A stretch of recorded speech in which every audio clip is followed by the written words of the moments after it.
Seseorang dapat menjadi kekasih Allah jika ia dapat menyempurnakan dirinya dengan menempuh jalan rohani sampai kepada ridho Allah. Pada tingkat awalnya, mungkin seseorang seimbang antara kebaikan dan keburukannya. Semakin lama, dirinya semakin dipenuhi oleh kebaikan dan sebaliknya berkurang serta sirnanya keburukan. Kemudian, ego mereka takluk dalam cahaya kalimah la ilaha illallah, sehingga dalam hatinya muncul Al-Furqan. Selain itu, mampu membedakan antara dosa dan pahala, baik dan jahat, bersih dan kotor. Mereka hanya menginginkan kebenaran ilahi, sehingga mereka disirami oleh nur ilahi pula. Mereka tidak lagi memandang dunia yang menjadikan nafsu mereka terikat dan menjauhi pesona Allah. Kemudian mereka menyelam ke dunia huwa, di mana si salik telah mampu membersihkan dirinya dari segala sifat buruk dan perilaku yang nista. Dengan itu mereka mendapatkan ketentraman batinnya. Hawa nafsu telah tunduk sepenuhnya ke dalam kehendak Allah, sehingga sampailah ia kepada majelis Allah. Keikhlasan telah menyelimuti jiwanya. Segala yang selain Allah telah sirna dari jiwa dan hatinya. Inilah sufi yang sebenarnya. Hatinya telah bebas dari cengkeraman hal-hal yang bersifat jasmani. Dengan hati yang suci dan jiwa yang bersih, ia memasuki alam rohani para nabi, syuhada, syidikin, dan solihin. Ketika ia melaksanakan amalan dari Al-Quran dan Sunnah Nabi, maka amalan itu semakin dekat dengan Allah. Yang terjadi adalah bahwa substansi dari kitab-kitab suci itu sudah integral dan menjadi jiwa rohaninya. Dia akan menerima ilham dari Allah, sehingga menjadi orang yang arif, yang ilmunya berasal dari ilmu laduni. Dengan ilmu itu, ia mengetahui antara yang benar dan salah, bisa membedakan mana yang bisikan setan dan yang berasal dari limpahan Allah. Ia dipenuhi oleh ketentraman, kedamaian, dan kedekatan dengan Allah, sehingga hatinya pada makhluk Allah yang lain menjadi lapang dan sangat tentram. Ia dipenuhi oleh cinta Allah dan mendapatkan cintanya. Apa yang dirasakan adalah hatinya telah diliputi oleh zauk dan waj atau cinta dan rindu. Ketika berzikir kepada Allah, ia merasakan keagungan sifat jalal atau keagungan Allah, serta merasakan sifat jamal atau keindahannya. Semula ia adalah thalib, dalam kondisi ini telah menjadi matlub, yang mencari menjadi yang dicari, qasid menjadi mahsyud, yang berhajat menjadi yang dihajati, murid menjadi murad, yang menuntut menjadi yang dituntut. Inilah tarikan Allah kepada kekasihnya, yang tentu saja lebih baik dari semua amalan manusia dan jin. Huwa ana wa ana, huwa anta, ana wa ana, anta. Dia adalah aku adalah dia, kamu adalah aku, dan aku adalah kamu. Sesudah jumbuh atau berkesesuaian antara irodat dan kodrat, keinginan dan ketetapan, maka antara kaula dan Gusti menjadi pamor atau mensenyawa. Kalau dalam bahasa Jawa adalah awor kinawor, sebagai manunggaling kaula Gusti. Dan inilah intrik dari filsafat eksistensialisme yang membawa manusia modern mencapai puncak kejayaan pengetahuan. Sayangnya, manusia modern hanya mengambil inti filsafat ini secara fisik material, sehingga terjadi kekosongan spiritual. Dalam hal ini, Anda dapat membedakan manusia kekasih Allah dengan manusia yang bukan kekasihnya. Dan tentu Anda pun dapat mengevaluasi diri Anda sendiri, berada dalam kondisi kekasihnya atau bukan. Para kekasih Allah selalu diliputi oleh kebaikan yang memunculkan 5 tanda mendasar.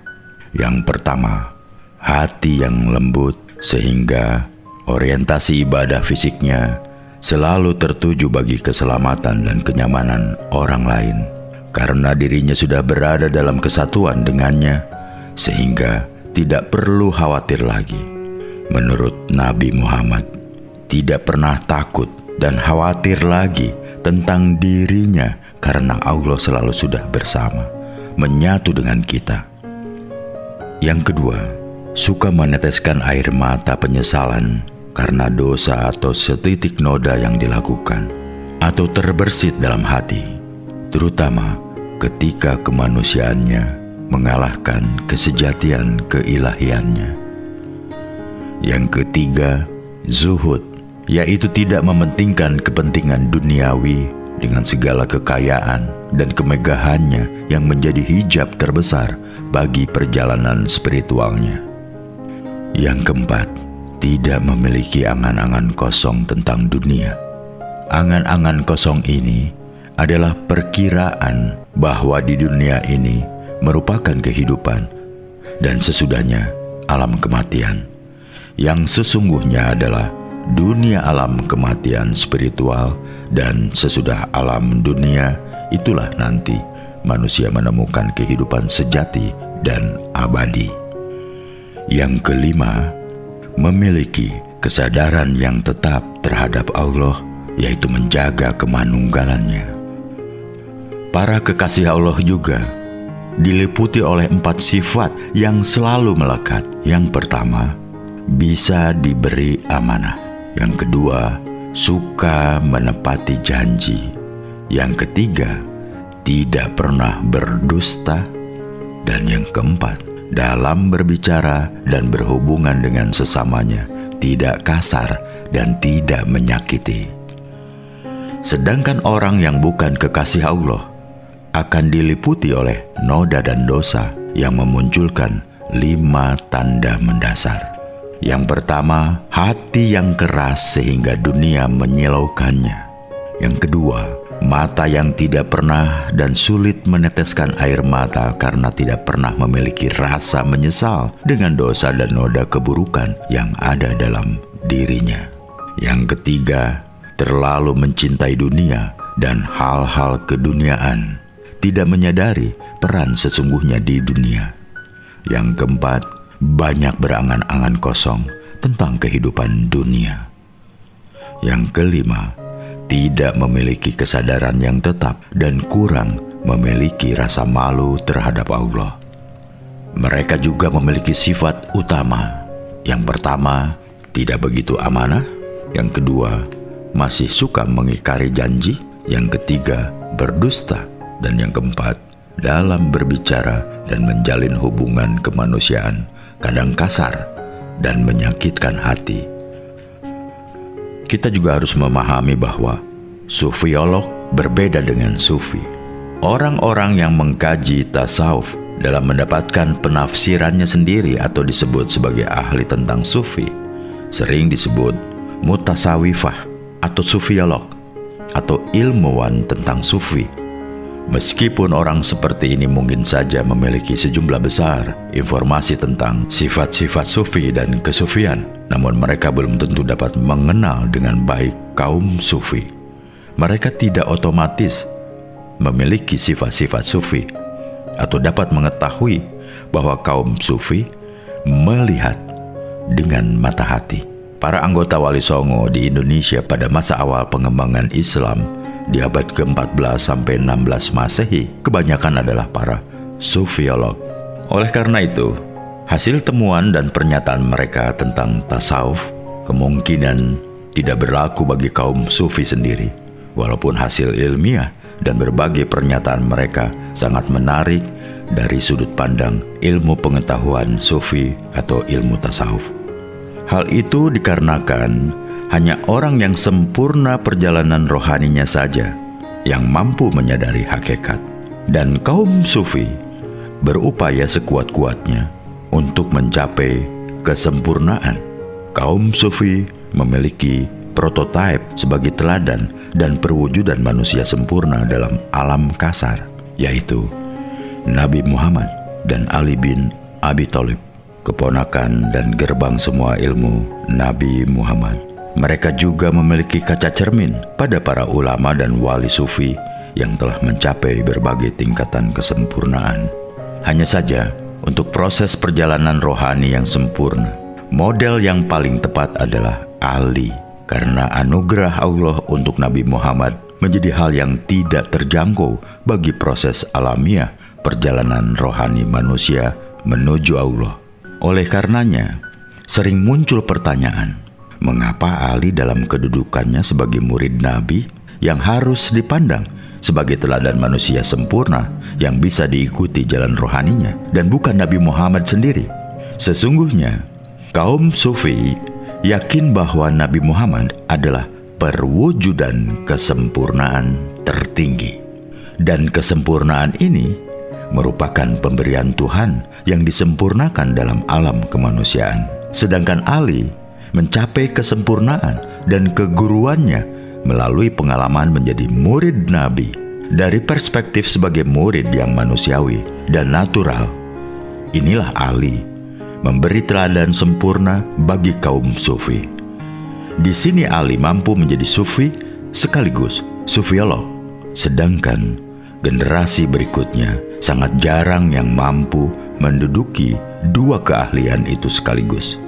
Secara konseptual, manusia sempurna adalah pribadi yang telah terbebas dari belenggu nafsu yang memerintah kepada kejahatan, nafs al-amarah, baik secara lahir maupun batin. Manusia seperti itu menjadi perwujudan sifat-sifat Tuhan.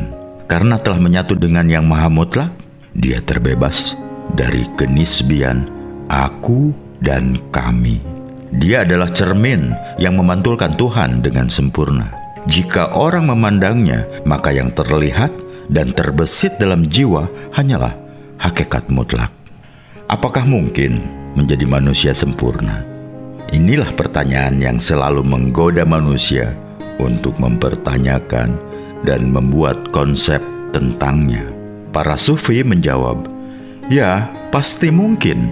Kaum Sufi yakin bahwa satu-satunya cara untuk menjadi sempurna adalah menyucikan diri melalui pendidikan kesufian yang sempurna. Salah satu caranya adalah melalui guru Sufi. Jalan inilah yang sering disebut sebagai Torekoh, jalan spiritual.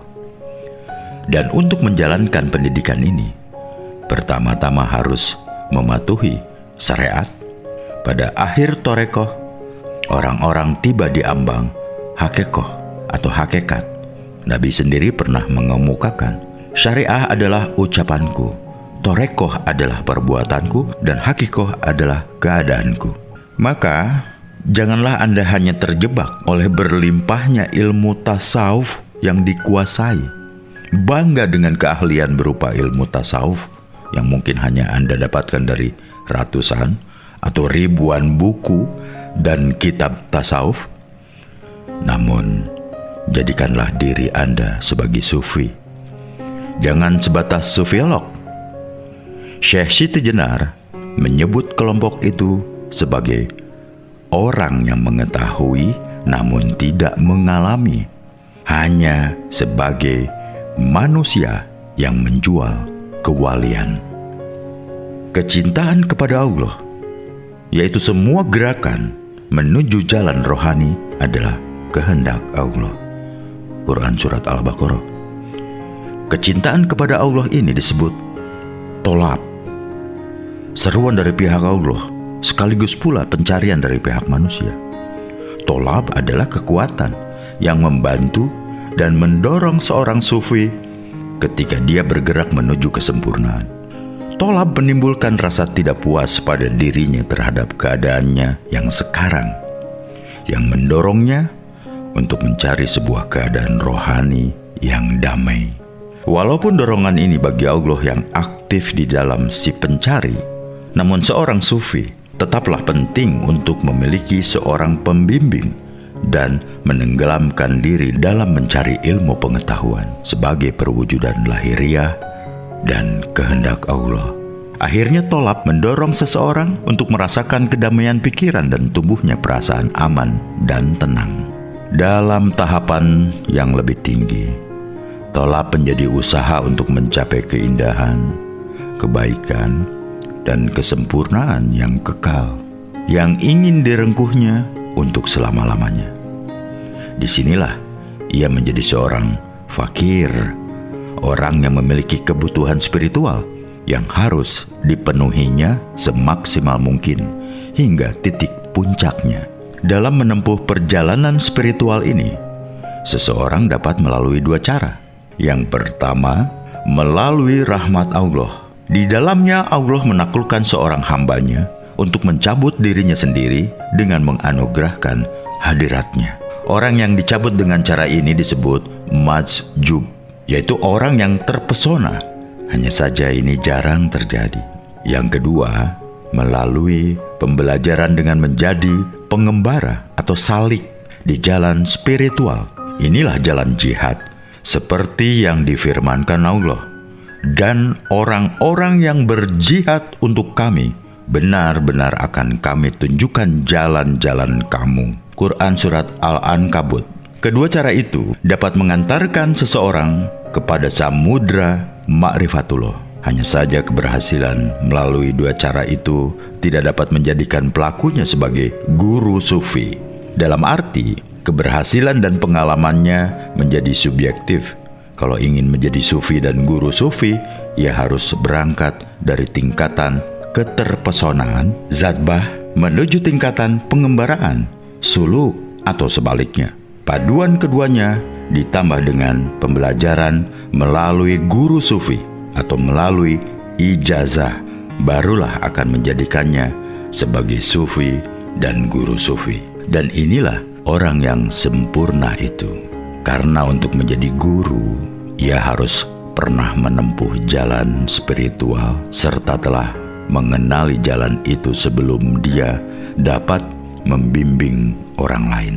Di samping itu, untuk menjadi guru, tentunya harus pernah menjadi murid sehingga nazab, keilmuan, dan pengalaman spiritualnya dapat disandarkan serta menyambung sampai kepada Rasulullah. Dalam konteks ajaran Syekh Siti Jenar, dia sudah berhasil memadukan semua itu melalui pengalaman spiritualnya. Jadi kalau Anda bermimpi dapat menjadi sufi atau ingin menemukan Allah hanya melalui penumpukan ilmu bacaan buku atau berguru hanya kepada sufiolog, walaupun seorang profesor atau doktor sufi sekalipun, jangan terlalu berharap untuk berhasil mencapai kesempurnaan. Karena hal yang demikian hanyalah serpihan kecil dari samudra sufi. Belum cukup mengantarkan Anda sampai pada ma'rifatullah. Tentu saja dalam batas-batas tertentu dan demi pengembangan ilmu sufi ke arah pemahaman akademis atau mengembangkan tasawuf sebagai ilmu pengetahuan, hal itu tetap diperlukan. Tetapi tetap saja kalau ingin menjadi sufi, Anda harus mengalami, tidak cukup dengan mempelajari.